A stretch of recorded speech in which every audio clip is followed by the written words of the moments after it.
For join our free courses எங்கள் இலவச படிப்புகளில் சேர contact 7871461001. WhatsApp only. Send your name and details. WhatsApp மட்டும். உங்கள் பெயர் மற்றும் விவரங்களை அனுப்பவும். முஸ்லிம் சமூகத்தில் விவாகரத்து என்பது சட்ட ரீதியான நடைமுறை மட்டுமல்லாமல் மதம் மற்றும் சமூக விழுமியங்களோடு பிணைக்கப்பட்ட ஒரு விஷயமாகும். முஸ்லிம் பெண்கள் விவாகரத்து பெறுவதற்கான உரிமைகள் மற்றும் அதன் சமூகவியல் தாக்கங்களை கீழே உள்ள குறிப்புகள் விளக்குகின்றன. முஸ்லிம் பெண்களின் விவாகரத்து உரிமைகள். இஸ்லாமியச் சட்டத்தின்படி ஒரு பெண் தனது திருமண உறவிலிருந்து வெளியேற சில குறிப்பிட்ட வழிமுறைகள் உள்ளன. குலா ஒரு பெண் தனது கணவருடன் வாழ விருப்பம் இல்லாதபோது அவரிடமிருந்து விவாகரத்து கோரும் உரிமை இது. இதற்கு பொதுவாக கணவனின் சம்மதம் தேவைப்படும். பெரும்பாலும் திருமணத்தின் போது பெற்ற மஹர் தொகையை திரும்ப கொடுப்பதன் மூலம் இந்த விவாகரத்து நிறைவடையும். பாஸ் கணவன் சம்மதிக்காத போது ஒரு பெண் காசி அல்லது நீதிமன்றத்தை நாடி திருமணத்தை ரத்து செய்யும் முறை இது.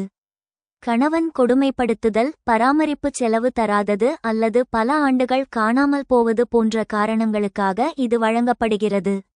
தப்வீஸ் தலாக் தஃப்வீஸ் திருமண ஒப்பந்தத்தின் போதே நிக்கானாமா சில நிபந்தனைகளின் அடிப்படையில் தன்னைத்தானே விவாகரத்து செய்து கொள்ளும் அதிகாரத்தை ஒரு பெண் பெற முடியும்.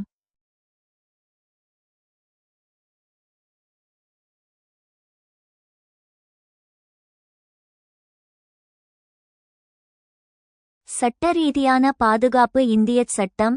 இந்தியாவில் முஸ்லிம் பெண்களுக்கு பாதுகாப்பு வழங்க 2 முக்கிய சட்டங்கள் உள்ளன. முஸ்லிம் திருமணங்கள் கலைப்பு சட்டம் 1939. இது முஸ்லிம் பெண்கள் நீதிமன்றத்தின் மூலம் விவாகரத்து பெற 9 தெளிவான காரணங்களை வழங்குகிறது. கணவன் சிறை செல்வது, கடமைகளை தவறுவது. முஸ்லிம் பெண்கள் திருமண உரிமைகள் பாதுகாப்பு சட்டம் 2019. இது முத்தலாக் இன்ஸ்டன்ட் ட்ரிபிள் தலாக் முறையை சட்டவிரோதமாக்கியுள்ளது. இதன் மூலம் ஒரே நேரத்தில் 3 தலாக் கூறி மனைவியை வெளியேற்றுவது குற்றமாக்கப்பட்டுள்ளது.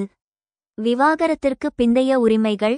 மஹர் விவாகரத்தின் போது தலாக் முறையில் கணவன் விவாகரத்து செய்தால் அவர் மணமக்களுக்கு தர வேண்டிய மஹர் தொகையை முழுமையாகச் செலுத்த வேண்டும். பராமரிப்பு தொகை மெயின்டெனன்ஸ். காலத்தில் இத்தத் விவாகரத்திற்கு பின் காத்திருக்க வேண்டிய காலம் கணவன் பெண்ணை பராமரிக்க வேண்டும். ஷாஹ்பானோ வழக்கிற்கு பிறகு வாழ்வாதாரத்திற்கு வழியில்லாத பெண்கள் சிவில் நடைமுறை சட்டத்தின் கீழ் நீண்ட கால பராமரிப்பு தொகை கோரவும் வழிவகை செய்யப்பட்டுள்ளது. குழந்தைகளின் பாதுகாப்பு கஸ்டடி. பொதுவாக சிறு குழந்தைகளின் பாதுகாப்பு உரிமை தாய்க்கே வழங்கப்படுகிறது. சமூகவியல் சவால்கள். ஒரு சமூகவியல் கண்ணோட்டத்தில் முஸ்லிம் பெண்கள் விவாகரத்து பெறும்போது சில தடைகளை எதிர்கொள்கின்றனர். சமூக களங்கம். விவாகரத்து பெற்ற பெண்களை சமூகம் பார்க்கும் பார்வையில் இன்றும் சில தயக்கங்கள் உள்ளன. இது அவர்களை மீண்டும் மனம் புரிய தடையாக அமைகிறது.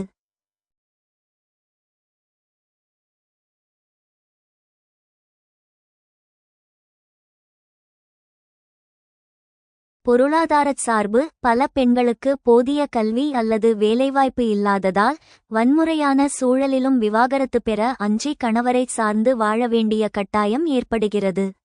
ஜமாத் தலையீடு. நீதிமன்றங்களை விட ஜமாத் அமைப்புகள் விவாகரத்து விஷயங்களில் அதிகம் தலையிடுகின்றன. சில நேரங்களில் இவை பெண்களுக்கு சாதகமாக இல்லாதது ஒரு சவாலாக உள்ளது. முடிவுரை.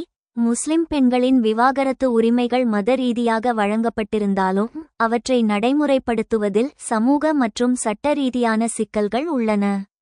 முத்தலாக் தடை சட்டம் பெண்களுக்கு ஒரு பாதுகாப்பை தந்துள்ள போதிலும் முறையான குலா மற்றும் பஸ் நடைமுறைகள் குறித்த விழிப்புணர்வு பெண்களிடையே அதிகரிக்க வேண்டியது அவசியம்.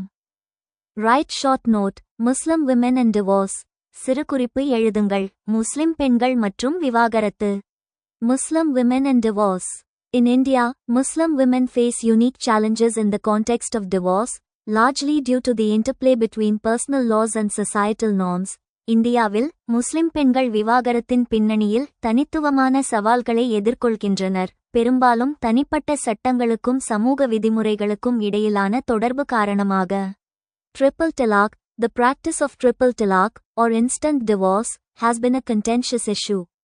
Although it was banned in India in 2019, its legacy continues to impact Muslim women. முஸ்லிம் தலாக், 3 தலாக் அல்லது உடனடி விவாகரத்து நடைமுறை ஒரு சர்ச்சைக்குரிய பிரச்சினையாக இருந்து வருகிறது. இந்தியாவில் இது 2019இல் தடை செய்யப்பட்டாலும் அதன் மரபு முஸ்லிம் பெண்களை தொடர்ந்து பாதிக்கிறது.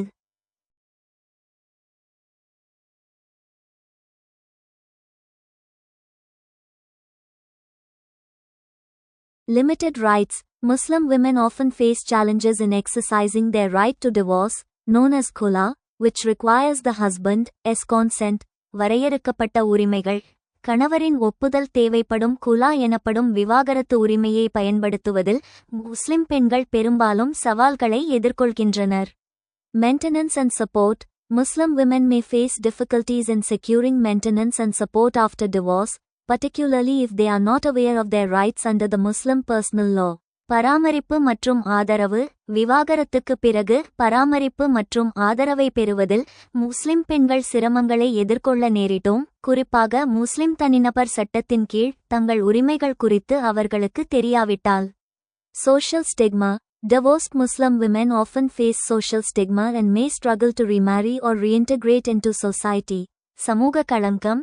விவாகரத்து செய்யப்பட்ட முஸ்லிம் பெண்கள் பெரும்பாலும் சமூக களங்கத்தை எதிர்கொள்கின்றனர், மேலும் மறுமணம் செய்து கொள்ளவோ அல்லது சமூகத்தில் மீண்டும் ஒன்றிணையவோ போராடலாம். Challenges and opportunities.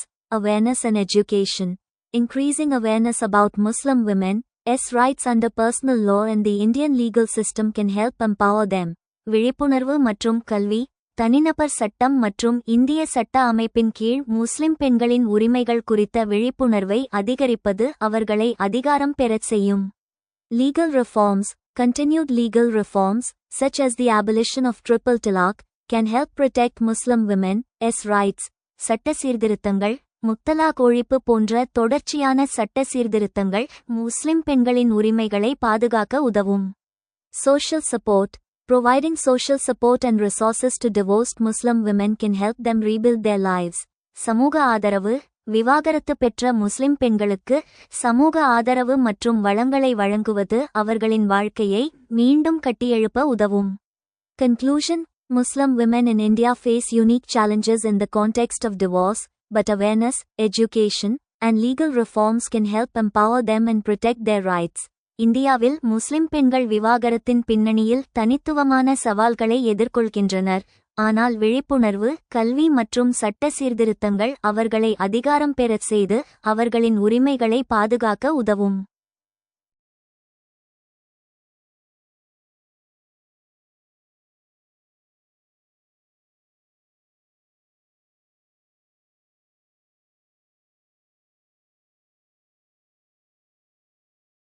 முஸ்லிம்களிடையே விவாகரத்து என்பது இஸ்லாமிய சட்டமான ஷாரியா ஷரியத் மற்றும் இந்தியாவில் உள்ள முஸ்லிம் தனிநபர் சட்டத்தின் முஸ்லிம் பர்சனல் லா அடிப்படையில் கையாளப்படுகிறது. இஸ்லாத்தை பொறுத்தவரை விவாகரத்து என்பது அனுமதிக்கப்பட்ட ஒன்று என்றாலும் அது இறைவனால் மிகவும் வெறுக்கப்படும் ஒரு செயலாக கருதப்படுகிறது. முஸ்லிம்களிடையே விவாகரத்து நடைமுறைகளை பின்வருமாறு வகைப்படுத்தலாம். விவாகரத்தின் வகைகள். முஸ்லிம் சட்டப்படி விவாகரத்து 3 வழிகளில் நிகழலாம். கணவனால் அளிக்கப்படும் விவாகரத்து தலாக். கணவன் தனது மனைவியை விவாகரத்து செய்யும் முறை தலாக் எனப்படும். இதில் பல வகைகள் உள்ளன. தலாக் அர்சன் தலாக் எஹ்சான். இது மிகவும் பரிந்துரைக்கப்படும் முறை. இதில் ஒரே ஒரு முறை தலாக் கூறப்படும். பின்னர் 90 நாட்கள் இட்ட காலம் காத்திருக்க வேண்டும். அதற்குள் சமரசம் ஏற்பட்டால் விவாகரத்தை ரத்து செய்யலாம்.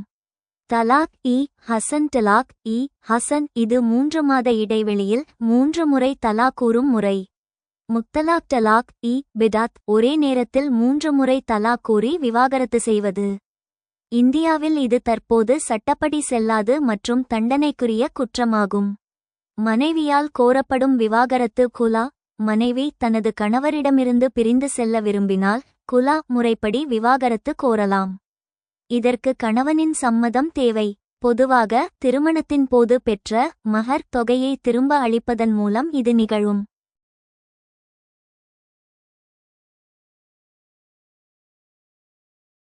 பரஸ்பர சம்மதத்துடன் விவாகரத்து முபாரத். கணவன் மற்றும் மனைவி இருவருமே இணைந்து பேசி சுமூகமாக பிரிந்து செல்ல முடிவெடுப்பது முபாரத் எனப்படும். நீதிமன்றத்தின் மூலம் விவாகரத்து ஃபேக்.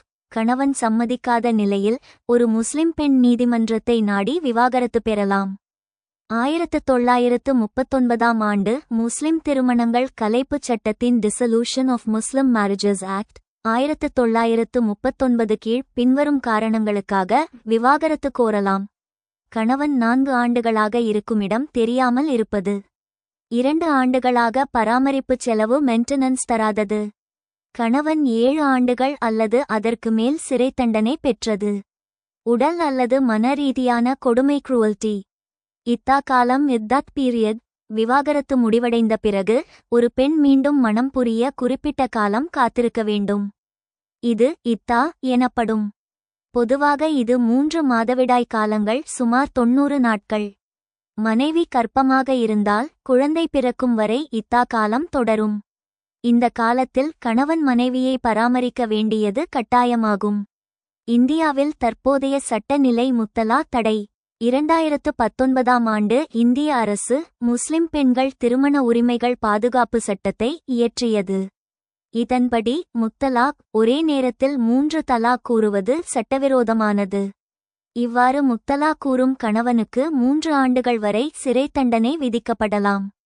பாதிக்கப்பட்ட பெண் தனது குழந்தைகளுக்கு பராமரிப்பு தொகை கோரவும் குழந்தைகளின் பாதுகாப்பை கஸ்டடி கோரவும் உரிமை உண்டு.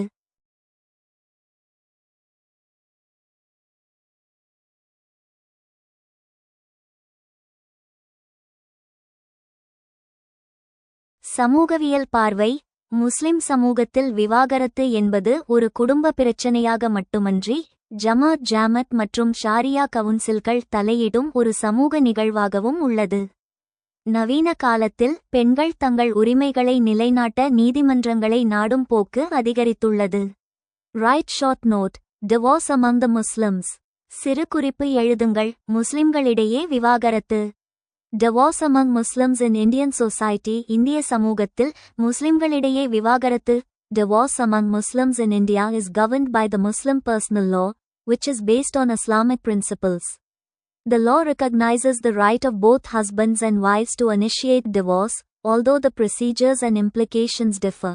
இந்தியாவில் முஸ்லிம்களிடையே விவாகரத்து என்பது இஸ்லாமிய கொள்கைகளை அடிப்படையாகக் கொண்ட முஸ்லிம் தனிநபர் சட்டத்தால் நிர்வகிக்கப்படுகிறது. நடைமுறைகள் மற்றும் தாக்கங்கள் வேறுபட்டாலும் கணவன் மனைவி இருவரும் விவாகரத்தை தொடங்க உரிமை உண்டு என்பதை சட்டம் அங்கீகரிக்கிறது. Types of divorce. விவாகரத்தின் வகைகள். Talaq, a divorce initiated by the husband, which can be pronounced orally or in writing. Talaq, கணவனால் தொடங்கப்பட்ட விவாகரத்து, இது வாய்மொழியாகவோ அல்லது எழுத்துப்பூர்வமாகவோ உச்சரிக்கப்படலாம். Khula, a divorce initiated by the wife, which requires the husband's consent or a court decree. குலா, மனைவியால் தொடங்கப்பட்ட விவாகரத்து, இதற்கு கணவரின் ஒப்புதல் அல்லது நீதிமன்ற தீர்ப்பு தேவைப்படுகிறது. முபாராத், a mutual divorce agreed upon by both spouses. முபாரத், இரு மனைவியரும் ஒப்புக்கொண்ட பரஸ்பர விவாகரத்து.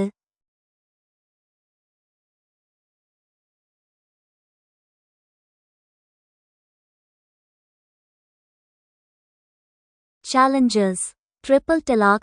The practice of triple talaq, or instant divorce, has been a contentious issue, with many arguing that it is unfair to women. முத்தலாக், 3 தலாக் அல்லது உடனடி விவாகரத்து நடைமுறை ஒரு சர்ச்சைக்குரிய பிரச்சினையாக இருந்து வருகிறது. இது பெண்களுக்கு நியாயமற்றது என்று பலர் வாதிடுகின்றனர். Limited rights. Muslim women often face challenges in exercising their right to divorce, particularly in cases where the husband refuses to grant consent. வரையறுக்கப்பட்ட உரிமைகள். விவாகரத்து உரிமையை பயன்படுத்துவதில் முஸ்லிம் பெண்கள் பெரும்பாலும் சவால்களை எதிர்கொள்கின்றனர், குறிப்பாக கணவர் சம்மதம் அளிக்க மறுக்கும் சந்தர்ப்பங்களில். Social stigma. Divorced Muslim women may face social stigma and difficulties in remarrying or reintegrating into society. சமூக களங்கம். விவாகரத்து பெற்ற முஸ்லிம் பெண்கள் சமூக களங்கத்தையும் மறுமணம் செய்து கொள்வதில் அல்லது சமூகத்தில் மீண்டும் ஒன்றிணைவதில் சிரமங்களையும் சந்திக்க நேரிடும். Reforms and development. சீர்திருத்தங்கள் மற்றும் முன்னேற்றங்கள். Triple talaq ban. The Indian government has banned the practice of triple talaq, recognizing the need to protect women's rights. மும்முறை தலா தடை. பெண்களின் உரிமைகளை பாதுகாப்பதன் அவசியத்தை உணர்ந்து இந்திய அரசாங்கம் முத்தலாக் நடைமுறையை தடை செய்துள்ளது. Increased awareness. Efforts are being made to increase awareness about Muslim women's rights under personal law and the Indian legal system. விழிப்புணர்வு அதிகரிப்பு. தனிநபர் சட்டம் மற்றும் இந்திய சட்ட அமைப்பின் கீழ் முஸ்லிம் பெண்களின் உரிமைகள் குறித்த விழிப்புணர்வை அதிகரிக்க முயற்சிகள் மேற்கொள்ளப்பட்டு வருகின்றன. Support services. Organizations are providing support services, including counseling and legal aid, to help Muslim women navigate divorce proceedings. ஆதரவு சேவைகள். முஸ்லிம் பெண்கள் விவாகரத்து நடவடிக்கைகளை மேற்கொள்ள உதவுவதற்காக ஆலோசனை மற்றும் சட்ட உதவி உள்ளிட்ட ஆதரவு சேவைகளை நிறுவனங்கள் வழங்குகின்றன.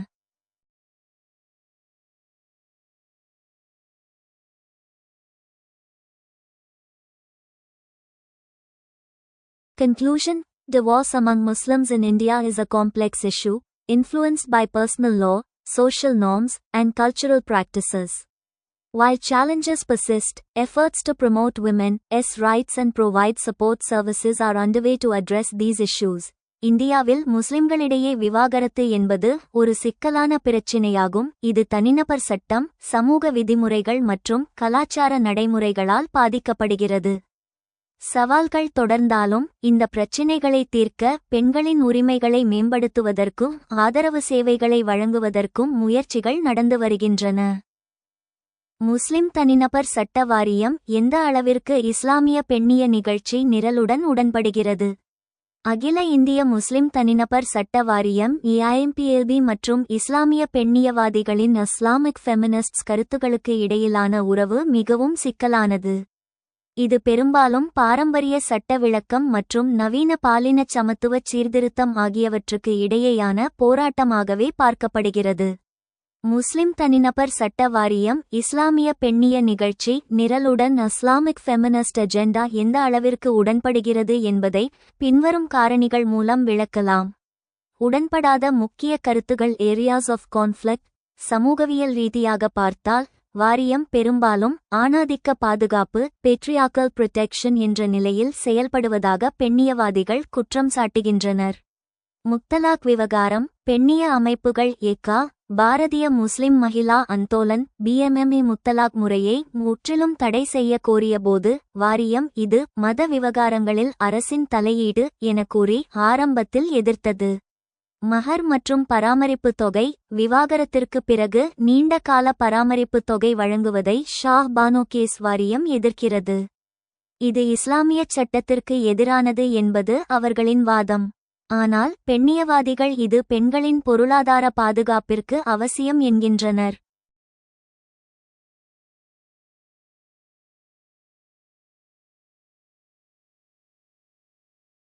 பலதார மணம். பலதார மணம் என்பது சில நிபந்தனைகளுக்கு உட்பட்டது என்றாலும் நடைமுறையில் அது பெண்களுக்கு எதிராக பயன்படுத்தப்படுவதாக பெண்ணியவாதிகள் கூறுகின்றனர். வாரியம் இதனை தடை செய்ய விரும்புவதில்லை. உடன்படும் அல்லது மாற்றமடைந்து வரும் பகுதிகள். Areas of convergence. காலப்போக்கில் சமூக அழுத்தங்கள் காரணமாக வாரியம் சில மாற்றங்களை ஏற்றுக்கொண்டுள்ளது. நிக்காஹ்நாமா திருமண ஒப்பந்தம். பெண்ணியவாதிகளின் நீண்டகால கோரிக்கையை ஏற்று வாரியம் ஒரு மாதிரி நிக்காஹ்நாமா-வை உருவாக்கியுள்ளது. இதில் திருமணத்தின் போதே சில நிபந்தனைகளை ஏகா, முத்தலாக் கூற மாட்டேன் என்ற உறுதிமொழி சேர்க்க அனுமதி வழங்கப்பட்டுள்ளது. பெண் கல்வியும் அதிகாரமும். இஸ்லாமிய அடிப்படையில் பெண்கள் கல்வி கற்பதையும் சொத்துரிமை பெறுவதையும் வாரியம் ஆதரிக்கிறது. இது பெண்ணிய நிகழ்ச்சி நிரலுடன் ஓரளவிற்கு ஒத்துப்போகிறது. பெண் காஜிகள் ஃபீமேல் காசீஸ். வாரியம் இதனை முழுமையாக ஏற்கவில்லை என்றாலும் பெண்களுக்கான ஷாரியா ஆலோசனை குழுக்களில் பெண்களின் பங்களிப்பை அதிகரிக்கத் தொடங்கியுள்ளது. இஸ்லாமிய பெண்ணியவாதிகளின் பார்வை. இஸ்லாமிய பெண்ணியவாதிகள் குரானை ஆணாதிக்க கண்ணோட்டத்தில் மேல் சென்ட்ரிக் இன்டர்பிரிட்டேஷன் விளக்குவதை வாரியம் செய்வதாக கருதுகின்றனர். அவர்கள் குரான் பெண்களுக்கு வழங்கியுள்ள சமத்துவ உரிமைகளை உதாரணமாக குலா உரிமை, சொத்துரிமை வாரியம் நடைமுறைப்படுத்துவதில் போதிய ஆர்வம் காட்டவில்லை என்கின்றனர். அதே நேரத்தில் வாரியம் தன்னை தற்காத்துக் கொள்ள இஸ்லாமிய அடையாளம் இஸ்லாமிக் ஐடென்டிட்டி என்ற போர்வையை பயன்படுத்துவதாக பெண்ணியவாதிகள் விமர்சிக்கின்றனர்.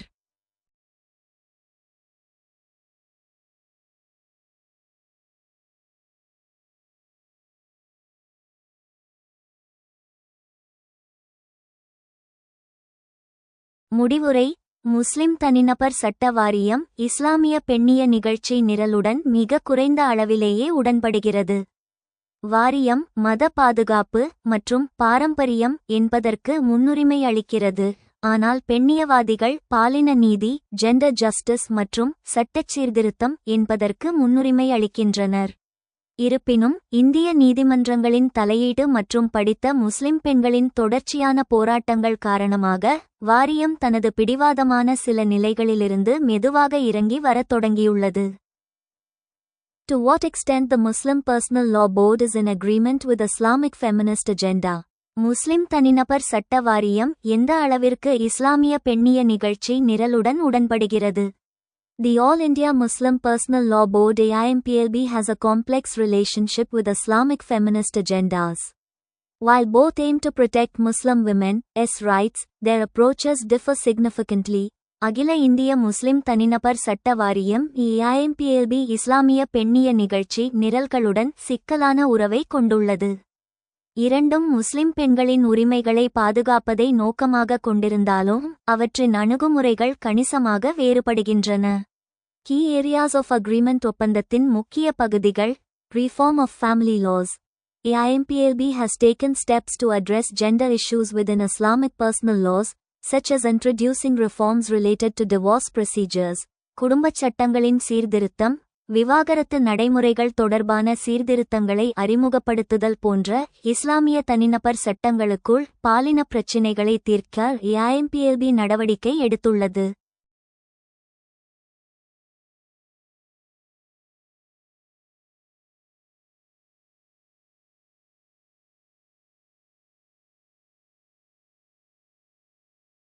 Empowering Muslim women. The organization has increased women's representation, with 30 Muslim women appointed as members and 3 women as executive committee members, to promote gender equality and women's rights.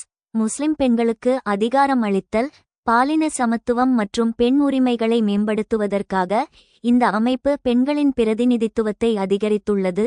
30 முஸ்லிம் பெண்கள் உறுப்பினர்களாகவும் 3 பெண்கள் நிர்வாக குழு உறுப்பினர்களாகவும் நியமிக்கப்பட்டுள்ளனர். Women's Helpline. AIMPLB runs a women's helpline to assist Muslim women with social or family problems and has constituted special panels to generate awareness against social evils like triple talaq and dowry. பெண்கள் உதவியின் சமூக அல்லது குடும்ப பிரச்சினைகளை கொண்ட முஸ்லிம் பெண்களுக்கு உதவ AIMPLB ஒரு பெண்கள் உதவி எண்ணை நடத்துகிறது மற்றும் முத்தலாக் மற்றும் வரதட்சணை போன்ற சமூக தீமைகளுக்கு எதிராக விழிப்புணர்வை ஏற்படுத்த சிறப்பு குழுக்களை அமைத்துள்ளது. Key Areas of Disagreement. கருத்து வேறுபாட்டின் முக்கிய பகுதிகள்.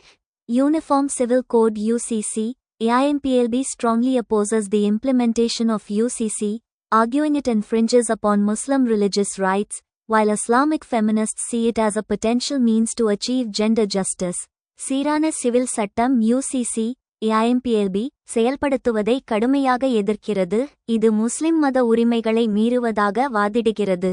அதே நேரத்தில் இஸ்லாமிய பெண்ணியவாதிகள் பாலின நீதியை அடைவதற்கான ஒரு சாத்தியமான வழிமுறையாக அதை கருதுகின்றனர். Interpretation of Islamic law.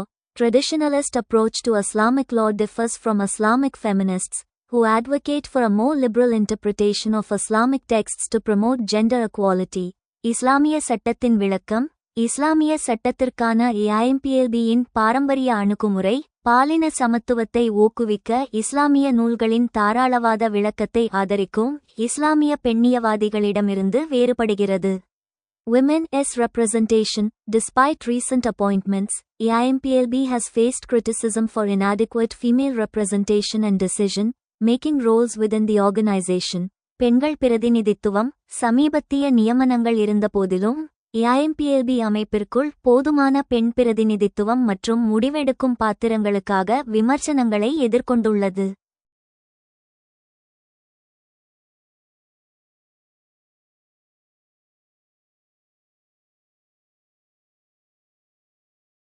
Recent developments. சமீபத்திய முன்னேற்றங்கள்.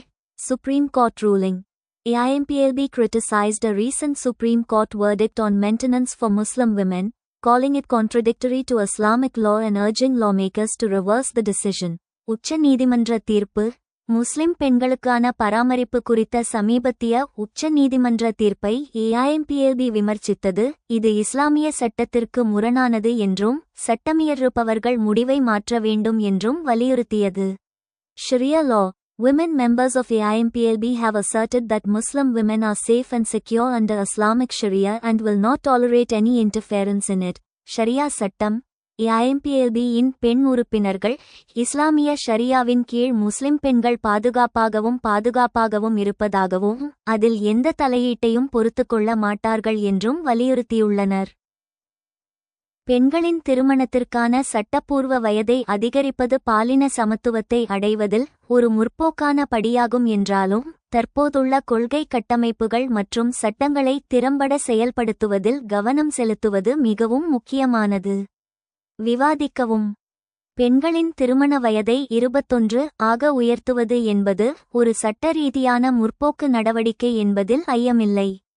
ஆனால் ஒரு சமூக மாற்றம் என்பது வெறும் புதிய சட்டங்களால் மட்டும் நிகழ்ந்துவிடாது. புதிய சட்டம் இயற்றுவதை விட இருக்கும் சட்டங்களை சரியாகச் செயல்படுத்துவதே முக்கியம் என்ற வாதத்தின் அடிப்படையில் இதனை பின்வருமாறு விவாதிக்கலாம். சட்டப்பூர்வ வயது உயர்வின் முற்போக்கான தன்மை. திருமண வயதை 21 ஆக உயர்த்துவது சில முக்கியமான நன்மைகளை தருகிறது. சட்ட சமத்துவம். ஆணுக்கும் பெண்ணுக்கும் வெவ்வேறு திருமண வயது இருப்பது என்பது பெண்கள் ஆண்களை விட முதிர்ச்சி குறைந்தவர்கள் என்ற ஆணாதிக்கச் சிந்தனையின் வெளிப்பாடாகவே பார்க்கப்பட்டது. இருவருக்கும் 21 வயது என்பது இந்த நிலையை மாற்றுகிறது.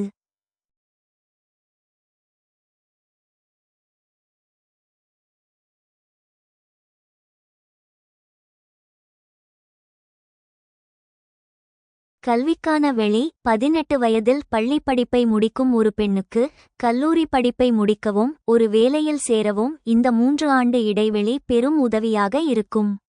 தற்போதுள்ள சட்டங்களின் செயல்பாட்டில் உள்ள சவால்கள். இந்தியாவில் ஏற்கனவே குழந்தை திருமண தடுப்பு சட்டம் 2006 அமலில் இருந்தாலும் கள நிலவரம் வேறாக உள்ளது. அமலாக்க குறைபாடு. தேசிய குடும்ப சுகாதார ஆய்வின் NFHS 5 படி இந்தியாவில் இன்றும் கால்பகுதிக்கும் மேலான பெண்களுக்கு 18 வயதிற்கு முன்பே திருமணம் நடக்கிறது. இருக்கும் 18 வயது சட்டத்தையே முழுமையாகச் செயல்படுத்த முடியாத நிலையில் வயதை உயர்த்துவது மட்டும் தீர்வாகாது. சமூக ஏற்புடைமை. கிராமப்புறங்களில் நிலவும் வறுமை மற்றும் பாதுகாப்பின்மை காரணமாக சட்டத்தை மீறியும் திருமணங்கள் மறைமுகமாக நடத்தப்படுகின்றன. இத்தகைய திருமணங்கள் சட்டப்பூர்வமாக பதிவு செய்யப்படாததால் அந்த பெண்களுக்கு சட்ட பாதுகாப்பு கிடைப்பதும் அரிதாகிறது. கொள்கை கட்டமைப்புகளை வலுப்படுத்துவதன் அவசியம். திருமண வயதை உயர்த்துவதை விட பெண்களின் நிலையை உயர்த்தும் கீழ்க்கண்ட கொள்கைகளில் கவனம் செலுத்துவது அதிக பலன் தரும். வறுமை ஒழிப்பு. பெண் குழந்தைகளை ஒரு சுமையாக பார்க்கும் நிலையை மாற்ற குடும்பங்களின் பொருளாதார நிலையை உயர்த்த வேண்டும். வறுமையே சிறுவயது திருமணத்திற்கு முதன்மை காரணியாக உள்ளது. உயர்கல்விக்கான உள்கட்டமைப்பு. திருமண வயதை 21 ஆக உயர்த்திவிட்டு கிராமப்புறங்களில் கல்லூரிகளோ அல்லது பாதுகாப்பான போக்குவரத்து வசதிகளோ இல்லையென்றால் அந்த பெண்கள் வீட்டிலேயே முடங்கும் சூழல் ஏற்படும்.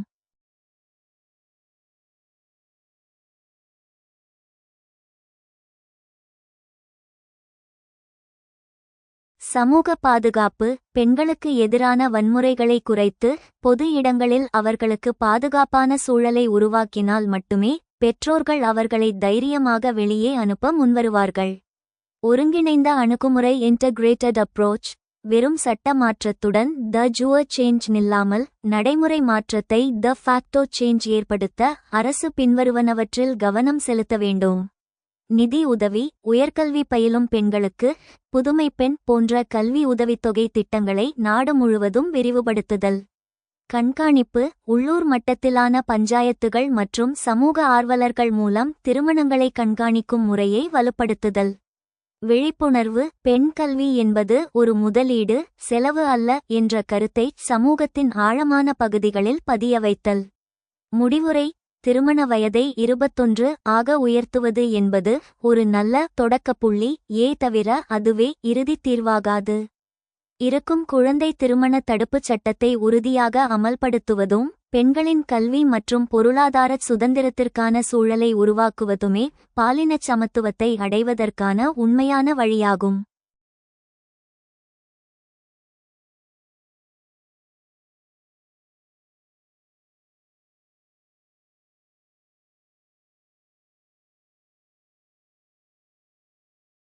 Although increasing the legal age for marriage of women is a progressive step in achieving gender equality, it is more important to focus on the effective implementation of the existing policy frameworks and laws.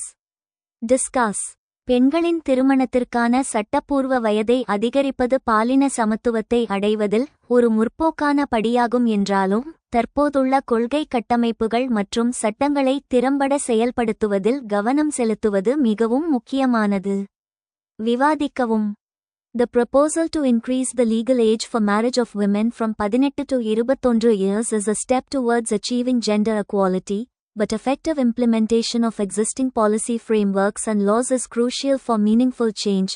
பெண்களின் திருமண வயதை 18 வயதிலிருந்து 21 வயதாக உயர்த்துவது பாலின சமத்துவத்தை அடைவதற்கான ஒரு படியாகும், ஆனால் தற்போதுள்ள கொள்கை கட்டமைப்புகள் மற்றும் சட்டங்களை திறம்பட செயல்படுத்துவது அர்த்தமுள்ள மாற்றத்திற்கு மிக முக்கியமானது. Importance of effective implementation. பயனுள்ள அமலாக்கத்தின் முக்கியத்துவம். Existing laws.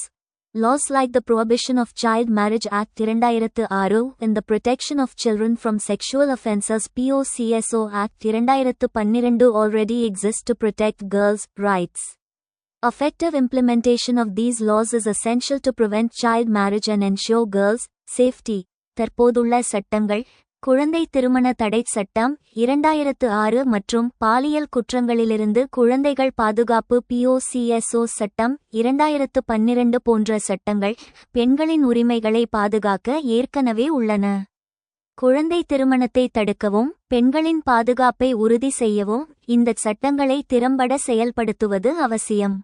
Addressing root causes. Increasing the legal age of marriage may not address the root causes of child marriage, such as poverty, lack of education, and social norms. Effective implementation of existing policies and laws requires addressing these underlying issues. மூல காரணங்களை நிவர்த்தி செய்தல். சட்டப்பூர்வ திருமண வயதை அதிகரிப்பது வறுமை, கல்வி இல்லாமை மற்றும் சமூக விதிமுறைகள் போன்ற குழந்தை திருமணத்திற்கான மூல காரணங்களை நிவர்த்தி செய்யாமல் போகலாம். தற்போதுள்ள கொள்கைகள் மற்றும் சட்டங்களை திறம்பட செயல்படுத்துவதற்கு இந்த அடிப்படை பிரச்சினைகளை நிவர்த்தி செய்ய வேண்டும்.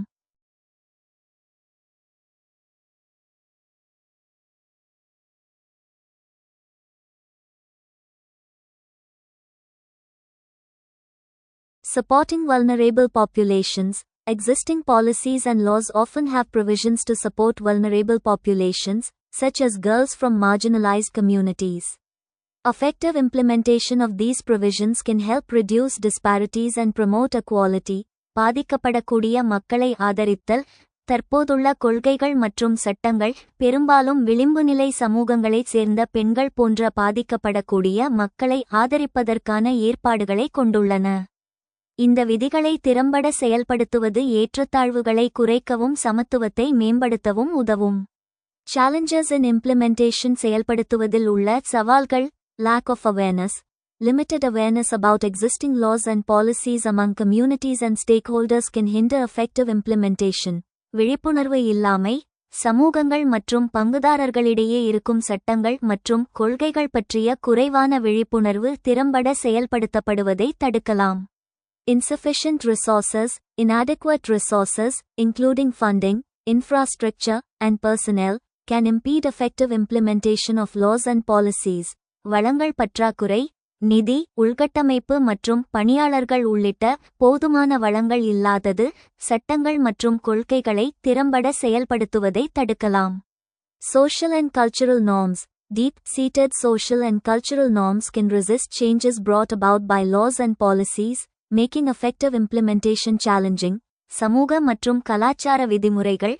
ஆழமாக வேரூன்றிய சமூக மற்றும் கலாச்சார விதிமுறைகள் சட்டங்கள் மற்றும் கொள்கைகளால் ஏற்படும் மாற்றங்களை எதிர்க்கலாம், இதனால் திறம்பட செயல்படுத்துவது சவாலானது. Way forward. Strengthening implementation mechanisms. Strengthening implementation mechanisms, including training personnel and increasing resources, can help ensure effective enforcement of laws and policies. செயல்படுத்தல் வழிமுறைகளை வலுப்படுத்துதல், பணியாளர்களுக்கு பயிற்சி அளித்தல் மற்றும் வளங்களை அதிகரித்தல் உள்ளிட்ட செயல்படுத்தல் வழிமுறைகளை வலுப்படுத்துவது சட்டங்கள் மற்றும் கொள்கைகளை திறம்பட செயல்படுத்துவதை உறுதி செய்ய உதவும்.